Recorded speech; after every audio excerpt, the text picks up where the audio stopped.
Assalamualaikum students. Today we are going to start with the new chapter that is kinetic particle theory. बेटा chemistry की जो basics हैं वो इस chapter के ऊपर डिपेंड करती हैं और इसके अंदर हम बिल्कुल बेसिक चीज़ों के बारे में स्टडी करेंगे। वैसे तो ये चैप्टर 4 डिफरेंट पार्ट्स के अंदर डिवाइड हुआ है, लेकिन आज का लेक्चर जो है वो पहले 2 कंपोनेंट्स को फोकस करेगा। यानी कि आज के चैप्टर में हम स्टेट्स ऑफ मैटर और changes in states of matter को डिस्कस करेंगे। Let's start our lecture. तो बेटा सबसे पहले जो पार्टिकल्स की स्टेट ऑफ मैटर आती है इज अ सॉलिड पार्टिकल। हमें पता है कि पार्टिकल जो है वो 3 स्टेट्स के अंदर 3 स्टेट्स के अंदर एग्जिस्ट कर रहे होते हैं, solid, liquid and the third one is gas particles. तो बेटा अगर सबसे पहले सॉलिड की प्रॉपर्टी देखें, आप इस डायग्राम में के थ्रू भी देख सकते हो कि सॉलिड के पार्टिकल जो है वो अपनी एक जगह पे फिक्स हैं और वो टाइटली फिक्स्ड हुए हैं। ये पार्टिकल नंबर 1 2 3 4 5 कैसे इनकी कॉम्पैक्ट शेप है, एक सर्टेन फिक्स शेप है और इकट्ठे आपस में जुड़े हुए हैं। अगर हम इनके अंदर वाइब्रेशन और मूवमेंट की बात करें तो इनके अंदर एक फिक्स वाइब्रेशन होती है, यानी कि एक पार्टिकल जो है वो वाइब्रेट अपनी ही जगह पे करता जाता है, एक दूसरे के साथ स्विच नहीं होते। थर्ड थिंग आ जाती है forces of attraction. The forces of attraction in solid particle is the strongest one, क्योंकि देखो इनकी एक शेप फिक्स है और ये टाइटली फिक्स टुगेदर है particles. According to the first point, particles are fix together tightly. तो अगर टाइटली फिक्स है तो डेफिनेटली एक फोर्स है जो उनको फिक्स पोजीशन पे रखती है, and that is the strong forces of attraction. इन इसी फोर्स की वजह से जो है वो वाइब्रेट कर पाते हैं अपनी ही पोजीशन पे। और ये जो तीनों प्रॉपर्टीज हैं ये रिजल्ट करती हैं एक सॉलिड पार्टिकल की फिक्स शेप और फिक्स वॉल्यूम को। इस रीजंस की वजह से, टाइटली फिक्स होने की वजह से, फिक्स पोजीशन में वाइब्रेट करने की वजह से और स्ट्रॉन्गेस्ट फोर्सेस ऑफ अट्रैक्शन होने की वजह से solid particles have a definite shape and a definite volume. Definite shape का मतलब ये है कि अगर एक सॉलिड पार्टिकल है तो उसकी शेप वैसी ही रहेगी। अगर आप एक मतलब आप आयरन ले लो, आयरन रोड ले लो, तो देखो उनकी बहुत एक स्टिफ फिक्स शेप होती है। और इसके अलावा अगर किसी चीज ऑब्जेक्ट की फिक्स शेप होती है तो उसका फिक्स्ड वॉल्यूम भी होता है। आगे चलते हैं अपने सेकेंड स्टेट की तरफ, विच इज लिक्विड पार्टिकल्स। तो आप इस डायग्राम में भी देख सकते हो कि liquid particles are in cluster form. Cluster का क्या मतलब है? ग्रुप। देखो आप यहाँ पे ये पूरी, अगर हम एक स्टेट एक मतलब एक हमने लिया हुआ एक सर्कल लिया हुआ तो उसके अंदर जो लिक्विड पार्टिकल्स हैं वो नीचे ग्रुप बना के क्लस्टर बना के बैठे हुए हैं। और ये जो क्लस्टर है मॉलिक्यूल्स के, ये क्या करते हैं? स्लाइड ओवर कर जाते हैं। यानी कि एक लेयर है, फिर उसके ऊपर दूसरी लेयर है, तो फर्स्ट लेयर इधर से मूव करके इधर चला गया पार्टिकल, इधर से इधर चला गया, तो इस तरह से पार्टिकल जो है वो एक दूसरे पे स्लाइड ओवर करते रहते हैं। फिर तीसरी बात आ जाती है फोर्सेस ऑफ अट्रैक्शन की। तो बेटा लिक्विड पार्टिकल्स में जो फोर्सेस ऑफ अट्रैक्शन वो सॉलिड से तो लेस होती हैं, लेकिन गैस पार्टिकल से फोर्सेस ऑफ अट्रैक्शन फिर भी ज्यादा होती हैं। और अगर हम लिक्विड पार्टिकल्स की शेप की बात करें तो जो लिक्विड पार्टिकल्स हैं they take up the shape of container. यानी कि अगर आप एक ग्लास में डालते हो पानी को या किसी भी लिक्विड सब्सटेंस को तो वो उसकी शेप ले लेता है। और अगर हम उसको किसी और जगह पे शिफ्ट करते हैं, अगर किसी बड़े जग के अंदर, बड़े कंटेनर के अंदर शिफ्ट करेंगे तो वो उसकी शेप ले लेगा। इस वजह से हम कह सकते हैं कि लिक्विड पार्टिकल्स की कोई अपनी फिक्स शेप तो नहीं होती, बट जिस कंटेनर में हम उसको प्लेस करते हैं वो उसकी शेप को अडॉप्ट कर लेता है। और अगर वॉल्यूम की बात की जाए तो बेटा liquid particles have a fixed volume. Usually students इस पॉइंट को मिसअंडरस्टैंड करते हैं और वो ये कहते हैं कि सिंस लिक्विड की कोई प्रॉपर फिक्स शेप नहीं होती तो उनका फिक्स वॉल्यूम भी नहीं होता, लेकिन ये बात गलत है। लिक्विड पार्टिकल्स जो शेप है वो कंटेनर की अडॉप्ट कर लेते हैं, लेकिन उनका जो वॉल्यूम है वो फिक्स होता है। लास्ट स्टेट ऑफ मैटर आ जाता है गैस पार्टिकल्स।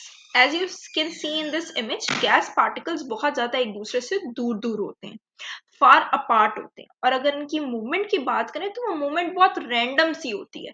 एक पार्टिकल है वो अगर एक सेकंड में इधर है तो वो मूव करके दूसरे सेकंड में लास्ट एंड पे चला जाएगा। ये वाला पार्टिकल इधर मूव करके आ जाएगा, ये वाला इधर आ जाएगा, कोलाइड करेंगे इधर से इस तरह से, फिर इधर मूव करके।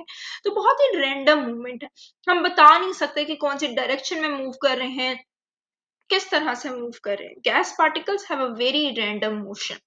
एंड अब रैंडम मोशन और फार अपार्ट होना क्यों पॉसिबल है? Because of weak forces of attraction. इनके दरम्यान में फोर्स भी बहुत वीक है, वो उसको अपने साथ होल्ड करके नहीं रख पाती है मॉलिक्यूल को, और मॉलिक्यूल एक जगह से दूसरी जगह, दूसरी जगह से तीसरी जगह मूव करते जाते हैं। Gas particles can be compressed and can be expand। इसका मतलब है नो फिक्स्ड वॉल्यूम। अगर एक चीज जो है वो कंप्रेस भी हो सकती है और एक्सपैंड भी हो सकती है, तो मतलब उसका कि वॉल्यूम फिक्स नहीं है। आपको पता है कि हम जब गैस पार्टिकल्स को हीट करते हैं तो वो एक्सपैंड हो जाते हैं, वो उनकी वॉल्यूम जो है उनका इंक्रीज हो जाता है। यहाँ पे हमने एंड किया है अपना फर्स्ट हाफ चैप्टर। अब नेक्स्ट हाफ आता है बच्चों changes in states of matter. आपको पता है कि जो स्टेट्स ऑफ मैटर हैं वो सॉलिड से लिक्विड, लिक्विड से गैस, फिर गैस से लिक्विड और लिक्विड से सॉलिड चेंज होती रहती है। तो सबसे पहला प्रोसेस आ जाता है हमारा मेल्टिंग का process. This is a process in which solid particles changes into the liquid particle. इस प्रोसेस को हम कहते हैं मेल्टिंग। जैसे कि एक बहुत ही ज्यादा आप कह सकते हो, हमारी एक पुरानी एग्जांपल है वो है आइस क्यूब की। हमें पता है हम आइस क्यूब को जैसे ही बाहर निकाल के रखेंगे वो सॉलिड शेप से चेंज हो जाती है लिक्विड शेप में और वाटर बन जाता है।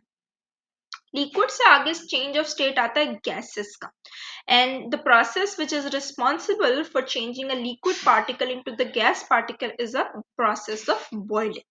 अब बेटा बॉइलिंग प्रोसेस में आपको पता है कि हम क्या करते हैं, वाटर को हीट करते हैं। जैसे ही हम उसको हीट करते हैं वो लिक्विड चेंज हो जाता है स्टीम के अंदर और एक चेंज ऑफ स्टेट आ जाता है। इस तरह से लिक्विड स्टेट से चेंज हो जाता है गैस स्टेट के अंदर। Third process is known as condensation. This is a process in which gas particles are changes into the liquid particle. This process is known as condensation. अब इस process की natural phenomena में बहुत ज्यादा importance है। हमारी जो वाटर साइकिल है उसके अंदर कंडेंसेशन का प्रोसेस बहुत ज्यादा इंपॉर्टेंट रोल प्ले करता है। अर्थ से जितनी भी आपके पास वाटर वेपर्स जाते हैं, जब वो जैसे ही वो लो टेम्परेचर के अंदर जाते हैं वो कंडेंस हो जाते हैं और गैसियस स्टेट से लिक्विड के अंदर चेंज हो जाते हैं। The fourth and the last process is known as the process of freezing. जैसे ही हम टेम्परेचर को रिड्यूस करते हैं वाटर पार्टिकल्स या लिक्विड पार्टिकल्स दोबारा से चेंज हो जाते हैं into gas particles. And these are the four processes जिसको हम जिनके through changes in state exist कर रहे होते हैं: melting, boiling, condensation and freezing. बेटा ये तो बहुत आसान चीजें थी, इसके अंदर कोई ऐसे हार्ड एंड फास्ट रूल नहीं था। एक चीज जो आपने याद रखनी है वो ये है कि मेल्टिंग प्लस बॉइलिंग के प्रोसेस में हम हीट प्रोवाइड करते हैं, यानी कि हीट या फिर आप एनर्जी भी कह सकते हो। हम पार्टिकल्स को एनर्जी या हीट प्रोवाइड करते हैं। जैसे अगर मैंने एक सॉलिड पार्टिकल लिक्विड में चेंज करना है तो मैं आइस क्यूब को फ्रिज से निकाल के बाहर रख दूंगी। जब मैं बाहर रखूंगी एनवायरमेंट से वो हीट एब्जॉर्ब करेगा और इस तरह से वो चेंज हो जाएगा लिक्विड पार्टिकल्स। इसी तरह से अगर मुझे लिक्विड पार्टिकल को स्टीम में चेंज करना है तो मैं उसको हीट करूंगी। ठीक है, स्टोव पे रख के मैं उसको हीट करी। तो इन दोनों प्रोसेस के अंदर हम हीट प्रोवाइड करते हैं, जबकि इसके ऑपोजिट कंडेंसेशन और फ्रीजिंग के प्रोसेस में हम हीट रिलीज कराते हैं या हीट लॉस हो रहा होता है। हीट लॉस या एनर्जी लॉस का प्रोसेस हो रहा होता है। कंडेंसेशन के प्रोसेस में देख लें, आपने गैसेस को लिक्विड में करना है तो वो जाके ठंडी सरफेस से टकराएंगे और उनका हीट एनर्जी जो है वो रिलीज हो जाएगी और वो गैसियस स्टेट से लिक्विड स्टेट के अंदर कन्वर्ट हो जाएंगे। इसी तरह से अगर हमने लिक्विड को सॉलिड में चेंज करना है तो हमने पानी को उठा के फ्रिज में रख देना है, जहां पे हम क्या करते हैं टेम्परेचर को लोअर डाउन कर देते हैं। तो आपने ये याद रखना है कि मेल्टिंग और बॉइलिंग के प्रोसेस में हम हीट प्रोवाइड करते हैं, कंडेंसेशन और फ्रीजिंग के प्रोसेस के अंदर हीट रिलीज होती है। पार्टिकल्स मोर एक्साइटेड स्टेट से लेस एक्साइटेड स्टेट की तरफ आ जाते हैं। ठीक है ना? तो आज का लेक्चर हम यहीं पे एंड करते हैं। अगर आपको कोई भी प्रॉब्लम होगी तो आप कमेंट सेक्शन में ज़रूर पूछें और इंशाल्लाह हम नेक्स्ट वीक में इसका सेकेंड हाफ भी डिस्कस कर लेंगे और फिर उसके बाद पास पेपर के क्वेश्चंस आएंगे। ठीक है, okay, that's and for me. Thank you so much. Allah Hafiz.